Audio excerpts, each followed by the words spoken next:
everybody, welcome to Previews Reviews, coming to you from Stadium Comics, located in Shoppers World Mall in beautiful Brampton, Ontario.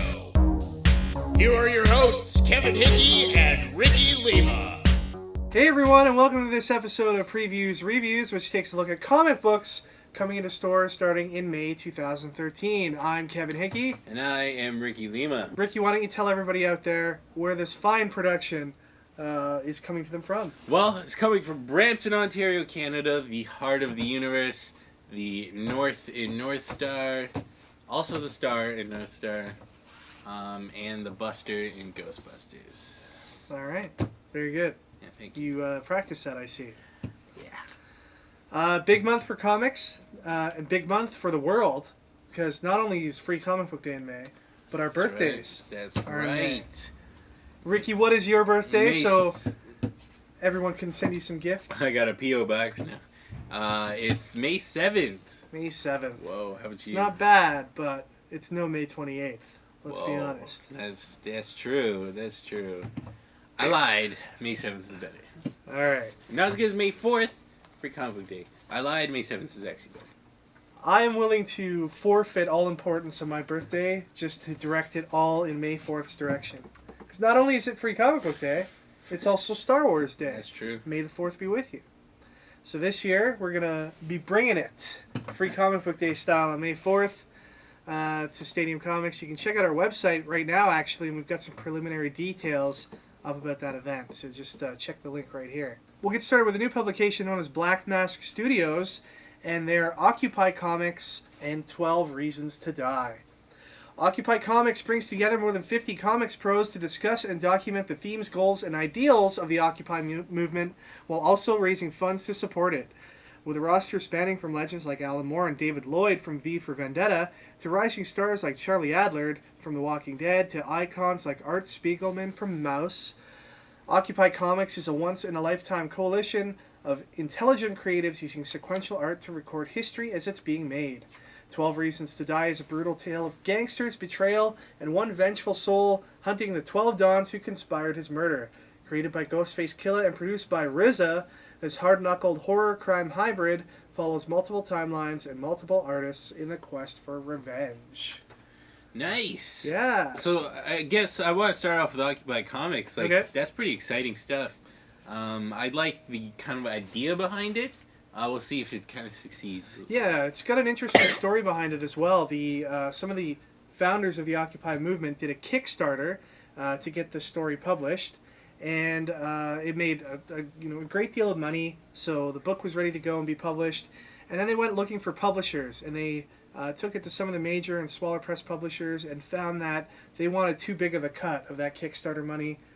So Steve Niles came together and helped these guys form Black Mask Studios so that they could self-publish the book. That way more money goes towards the Occupy movement, Look at that. if the Occupy movement's your thing. 12 Reasons to Die is interesting. Just before the show, you told me that you've actually got the album for I picked it? up the vinyl. Who knew there was an album? Yeah, it was like $12. I was like, I'd be stupid not to get this. You big fan of the Oh Wu-Tang yeah, Clan? Wu-Tang, the Ghostface Killah. I mean, I'm all into that. You They're know, your homeboys? I'm a suburban white kid. I gotta like that stuff. Right. But yeah, no, I'm super excited about it because I don't know, the Riz is like one of my favorite producers. So. Yeah, now he's not directly writing the script for these, but him and Ghostface Killah are coming up with the concepts behind it, and it's interesting. It's interesting that they've paired themselves with the Black Mask Studios as well. The slogan for Black Mask Studios is "To create, you must destroy." Yeah, that's Do you right. really have to destroy something though to create it? Yes, you do, Kevin. Yes, you do. If you think about it, everything you create is destroying something else. What? Me talking, destroying silence. Me writing, destroying a blank piece of paper. Paper, destroying a tree. Yeah. What about trees? What do they destroy? They're destroying space. They're taking up space. What does space destroy? Oh my god. See, you were blowing my mind at first, but now I feel like But space isn't created, so... that's your opinion. But, like, it's not. It's nothing. It's just a concept of of space. Space is always It's just- expanding, though. but How it's can just a space concept. always be expanding if it's not created? No. No. How about this, Ricky? In order to destroy, you must create. Whoa. Right? Am I right? That's- How can you destroy something that has not been created? Oh, man. This... Now, moving on from the Occupy movement, Yeah. but not entirely, we've got a couple new books from DC. We got Green Team and The Movement, 2 separate books coming from DC. Green Team number 1, Inventors, Explorers, Adventurers. Do you need money to finance an important project? Then you should set up a meeting with the Green Team. Here's a form you can fill out if you want to be involved with the Green Team. Nature of world-changing idea. Amount requested. Does your project have the potential to fracture space-time, replace the combustion engine, attract extraterrestrial attention, prove or disprove existence of deities, piss off the Justice League, or render the human body obsolete? If any of the above are checked, please fill out liability release form G2 GT201350. And for the movement, we are faceless, we are limitless, we see all, and we do not forgive. Who defends the powerless against the greedy and the corrupt? Who protects the homeless and poverty-stricken from those who would prey upon them in the dark of night? When those who are sworn to protect us abuse their powers, when toxic government calls down superhuman lackeys to force order upon the populace, finally, there is a force, a citizen's army, to push order back. Let those who abuse the system know this as well. We have our own superhumans now. They are not afraid of your badges or leagues, and they will not be silenced. We are your neighbors, we are your co-workers, and we are your children. Hide your children, hide your wife, even hide your husbands. Because they're raping everybody up they're here. raping everybody. That's the best internet video in the world. I would agree. That and the German guy jumping into the frozen pool. That's a good one, Check too. that one out. So yeah, what if superhumans, Ricky, were on opposing sides of the Occupy debate? That happened in Civil War, so way to be current, DC. Well, I don't know that it's the same thing. The whole 99%, 1% thing is not quite the same as Civil War. I see what you mean, like two sides against each other with superheroes. I'm just rattling some cages here. Yeah, but like picture Occupy Wall Street, in New York City, and then they just have a team of superheroes there ready to like deal damage when needed. Big damage. That'd be pretty crazy. But I think we talked about this before. It's weird that the indie book about Occupy is very pacifist. It's like, hey man, let's all get together, tell stories. Let's tell stories about how the movement unfolded and stuff like that. And then the DC one is like, oh, let's just kill everybody. And it's like, oh man, dude, chill out. Yeah, dude. and the other major difference between the DC one and the Black Mask one is the Black Mask Studios one has money going to the Occupy movement. Yeah, Well, and this one, it's all going to Warner Brothers. So I don't know. Do you think that's like a cultural perception? Like the media is like, yeah, these Occupy people are violent. Let's show it, definitely, yeah? definitely. So. There's the whole like the Black Bloc movement, which is and the anarchists within the Occupy movement obviously get a lot more media attention than the peaceful protest, which true. is what 90 to 95% of the Occupy thing was all about. It was about peaceful protest of the 1%, and yeah, I mean, what gets more people to tune into the news? That's true. The people, banging on a drum in a drum circle, or the guy smashing the window of a bank, right? I don't know. I think DC is kind of playing on that, and they know that that's going to sell books. Interesting thing about Green Team, number one, it's written by Art Baltazar and Franco, the team behind Tiny Titans, Nice. which is interesting. And they're actually a reincarnation of a team from the 1970s created by Joe Simon, known as the Boy Millionaires. And in this iteration, they're to be known as the Teen Trillionaires. So, Nice. as we can see, we've got some gender equality now. Teen implies that there's boys and girls. And inflation, of course. Can we start our own rap group called Boy Millionaires? Boy Billionaires? Probably already exists. Gail Simone is writing the movement, which should be really good. She's an awesome writer. And can't wait to see, I guess, what these series are all about. And it seems to be that they're going to be intertwined a lot, kind of in the same way as you had Swamp Thing and Oh, yeah. Animal Man tied together. These two look like they're going to be kind of Nice. tied into each other. So, all right, next, Ricky. And I can't believe that nobody's come up with this idea before for a comic. It's such an original idea. I don't think anybody, even the biggest genius in the world, couldn't come up with an idea like this. And I'm so happy that there exists a comic like this with a premise like this, because I think the world needed this. And, you know, there was a serious lack of this in the world. Let's get to the description. You'll see what I mean in a second. We're talking about The Wake, Issue 1. There's something down there. When marine biologist Lee Archer is approached by the Department of Homeland Security for help with a new threat, she declines, but quickly realizes that they won't take no for an answer. Soon she is plunging to the depths of the Arctic Circle to a secret underwater oil rig where they've discovered something miraculous and terrifying. Writer Scott Snyder and artist Sean Murphy bring their acclaimed talents to this sci-fi horror epic that explores the horrors of the deep, probes the origins of human history, and leaps far beyond to a frightening future. My God, why didn't anyone think of this before? A female deep-sea diver discovers something horrible under the ocean? Yeah. It's so amazing. Like, let's give it up for Scott Snyder. No! This was published back in October. By who? By a young creative with a bright future, Ricky Lima, with David Bishop on the pencils. This is just a blatant What book was that? The best book ever written, Deep Sea. Oh, you gave me a copy. I never read it. Oh, what? So yeah, basically, okay, let me give you a backstory of The Wake. So I'm at home, right? Yeah. Scott Snyder calls me up on the phone. Yeah. Like midnight, calls me up. He's like, Ricky, I need a hit. And I'm like, dog, I can't help you, man. I'm working on my own book. And he's like, what's your book? And I'm like, okay. It's about an underwater diver. And he's like, oh, sweet. Next thing I know, this book's coming out. Scott Snyder, you owe me. No.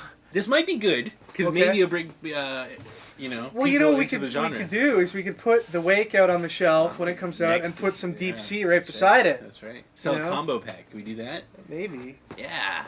But no, okay, so Scott Snyder and Sean Murphy, they're awesome. So awesome creative I'd team. imagine this book's going to be sweet. It's going to be incredible.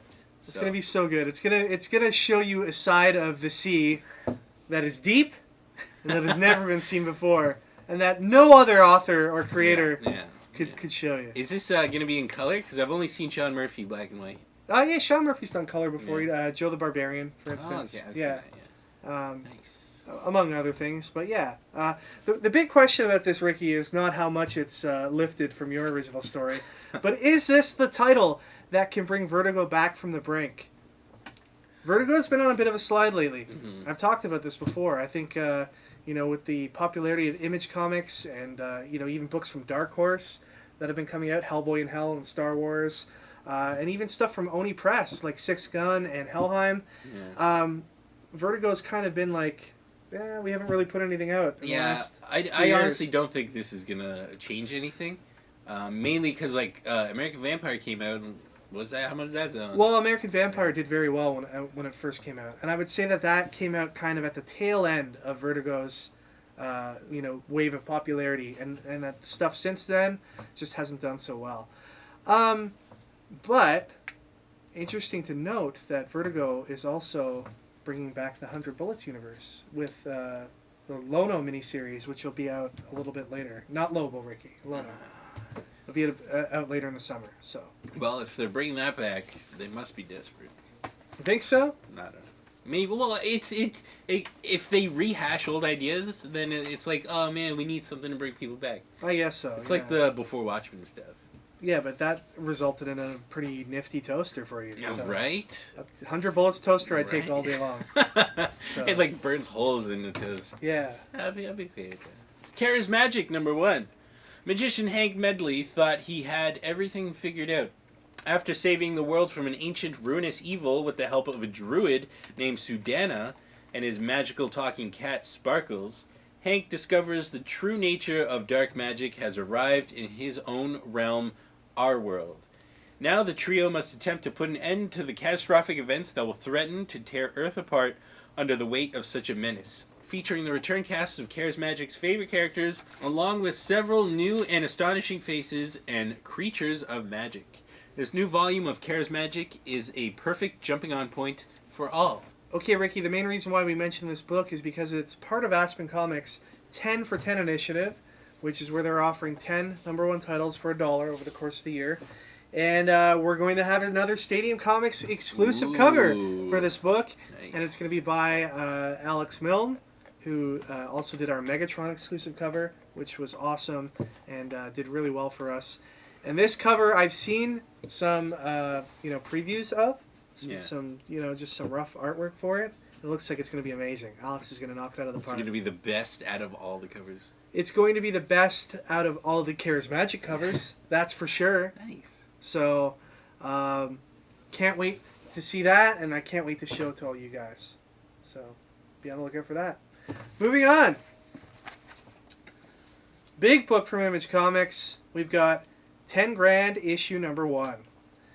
Joe Fitzgerald was a mob enforcer until the day he met Laura, who convinced him to leave that world behind. Before quitting, Joe agreed to one last job, little realizing that the man he'd been sent to kill was deeply involved in demonology. He survived Joe's attempt and came after him, fatally wounding Joe and killing Laura. As he lay dying, an angelic force, who may or may not be what she appears, pointed out that where she is going he can't follow, and where he is going he wouldn't want her to follow.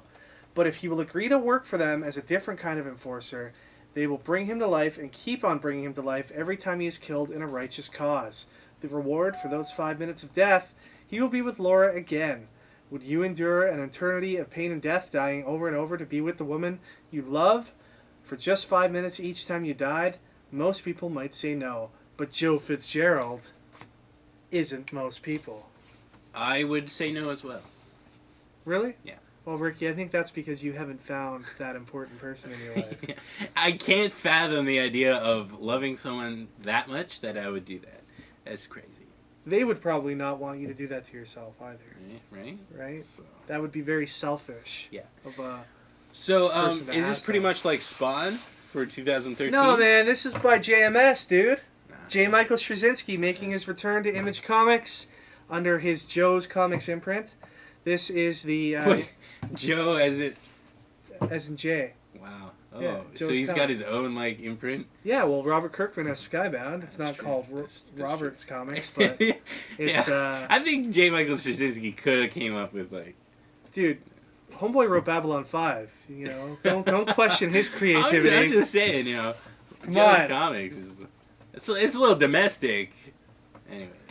But anyway, it's his return to comics, and it's the same imprint that brought us such awesome books as Midnight Nation and Rising Stars. So this is a pretty big deal. J. Michael Straczynski, creator-owned stuff. I'm sure it's going to be a hit with people. Sounds like an interesting story. I mean, what do you think? What do you think of the story? It seems really interesting. I like the concept. We'll see how it pans out. I don't want it just to become him dying and then he's like, oh, I love you so much, and then going back and then him dying again. I hope there's more to it than that. So. Really cool thing to note about these books. First of all, it's the first of 4 Joe's Comics books that we'll be seeing a #1 over the next year. But they're doing something really cool and innovative with it. Each book will come with a QR code, and when you scan it with your phone, That's right. you get an audio book type version of the comic. I'm so into that. Yeah, it'd be cool if it was like those old read along books with the record, where every time you had to turn the page, there was like a chime. Yeah, that'd be sweet. And you flip the page over. Yeah, this has become an instant buy with that QR code. Just because of the QR code. It'd be cool, man. It's gonna be cool. It was like the Harbinger #1 where you put the thing and it talks. The talking variant. Yeah, That's I pretty didn't awesome buy stuff. it, but you played with it a little. I did, and I was like, that's cool, man. Also interesting to note in this book, Ben Templesmith providing the art. He, of course, is from 30 Days of Night fame, and Bill Sienkiewicz will be doing the variant covers. So, good lineup of people. So, you know how last names are, based on what people did back in the day? Yeah. Do you think Ben Templesmith, built temples back in the day? Maybe. Nice. Maybe he was a smith of temples. Nice. Well, I mean, what about your last name, Lima? I mean, we all... My last name's Hickey. Hickey, we all know right? what my ancestors were Sucking doing. necks. Lima, it's a place in Peru, so we pretty much run Peru.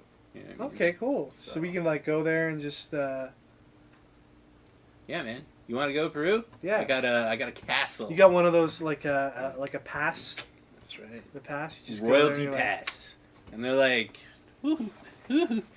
Yeah. That's then pretty you nice. sacrifice people to your Yeah, sun dude. god. So, like, do you think J. Michael Straczynski...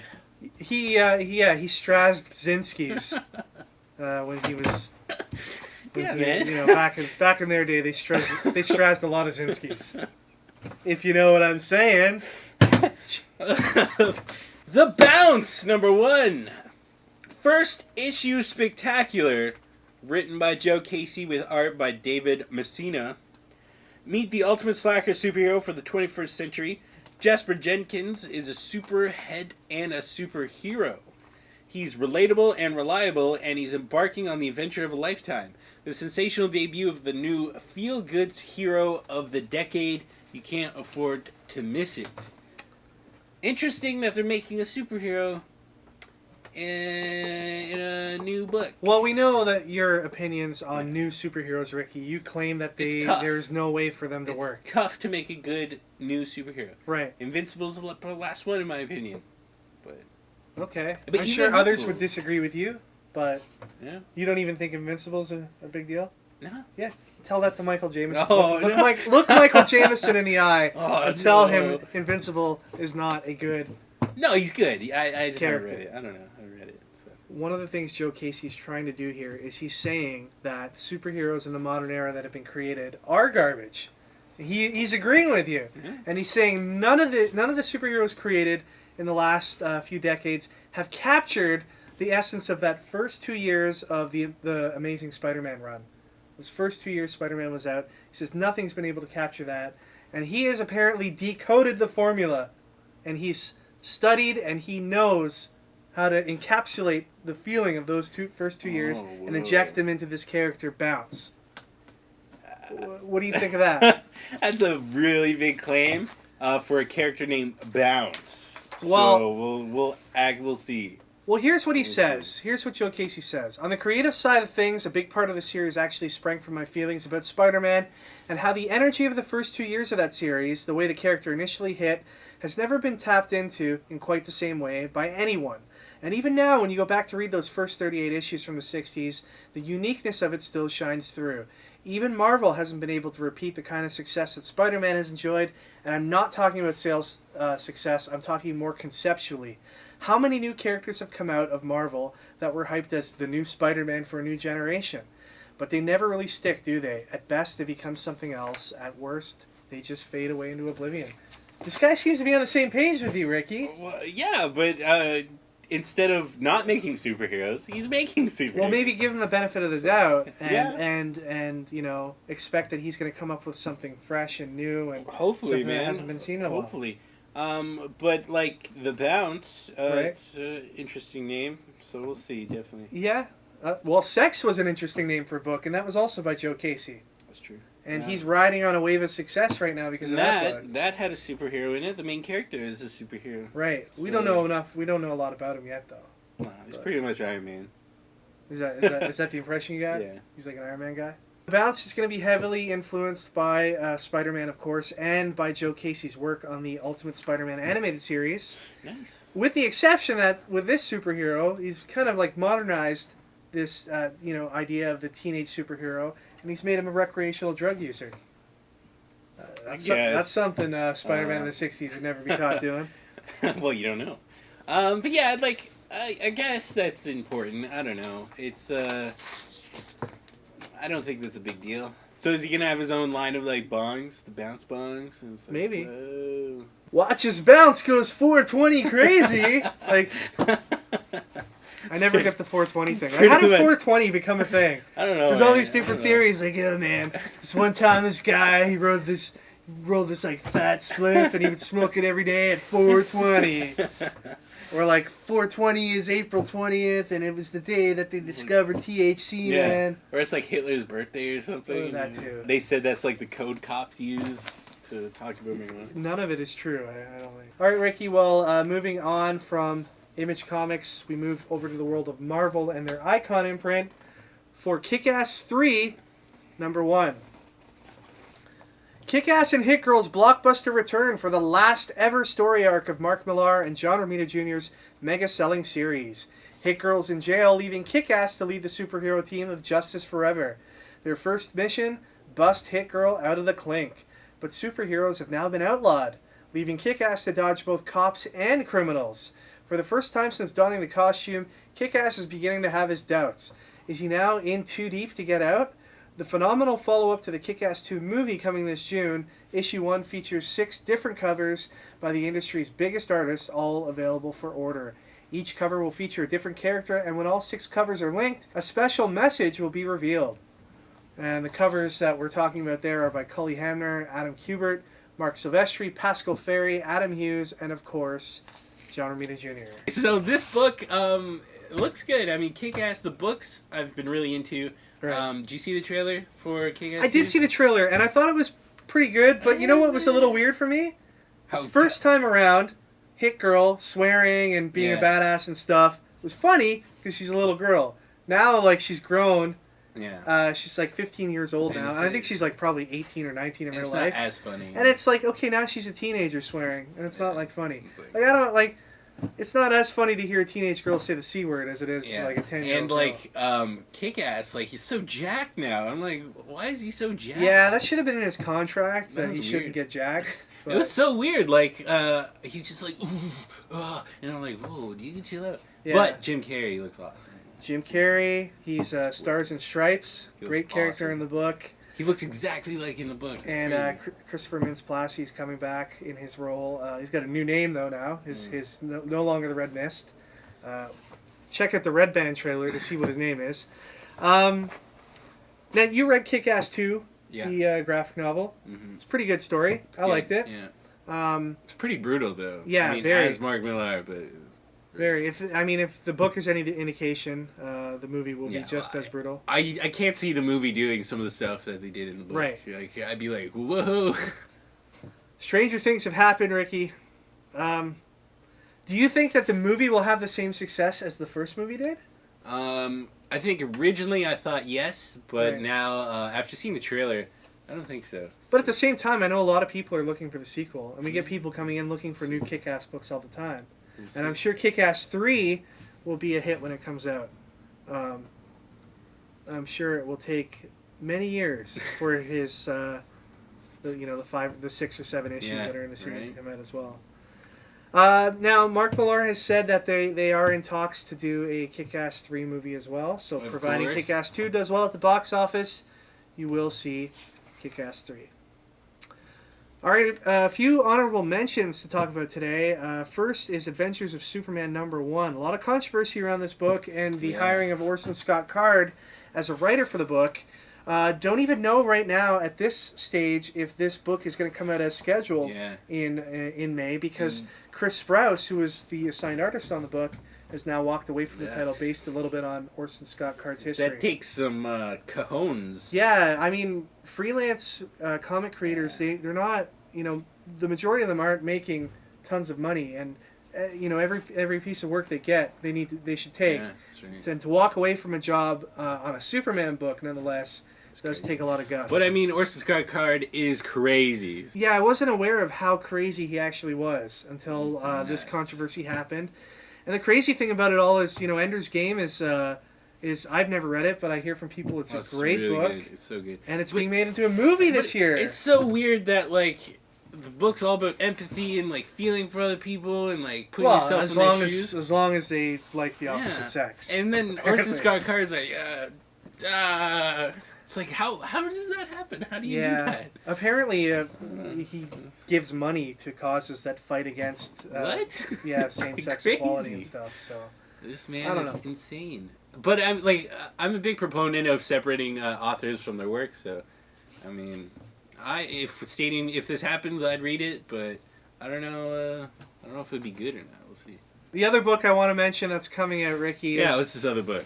It's another, great idea. I mean, people are just finding the sea as a great backdrop for great narrative. And this book is called Deep Sea #1. Actually, sorry, The Deep Sea #1.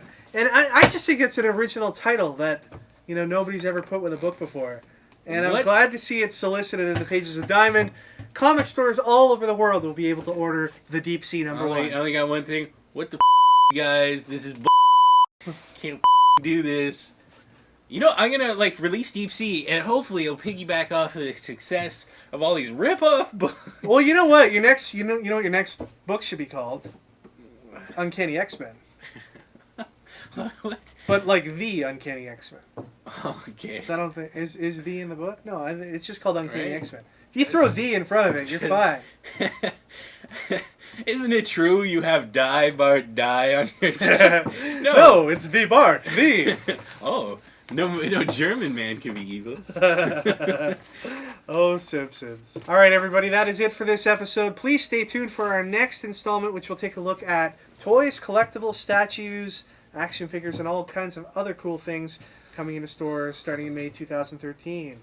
Take care, everyone. Enjoy May's comics when they come out in May.